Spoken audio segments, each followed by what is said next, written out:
চায়ের রাজধানী শ্রীমঙ্গলে চলে আসলাম, আর এক কাপ চা খাবো না, এটা কি হয়? এটা 8-10টা চা পয়েন্টের মতো হলেও বাট বেশ জমজমাট এই চা ঘরটা।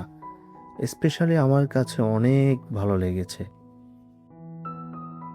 বেশ লম্বা সময় ধরে তাদের চা বানানোর প্রসেসটা দেখলাম। আমার কাছে 8-10টা চা দোকানের মতো মনে হলেও তাদের চা বানানোর প্রসেসটা কিন্তু সম্পূর্ণই আলাদা। এই চায়ের সাথে এখানকার আড্ডাই আলাদা মজা। তাই সব কাজের ব্যস্ততা ফেলে চলে আসলাম এই চা পয়েন্টে। এই চা পয়েন্টটার নাম পাঁচগড়ি চা পয়েন্ট।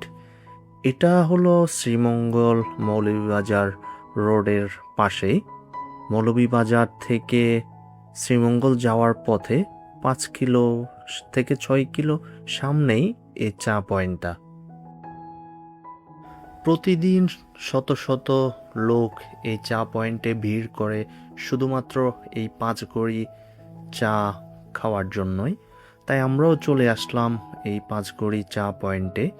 যারাই শ্রীমঙ্গল আসবেন এই পাঁচগড়ি চা পয়েন্টটা মিস করবেন না, অন্তত এটা একটু ট্রাই করে যাবেন। বেশ মজাই ছিল এই চা পয়েন্টটা।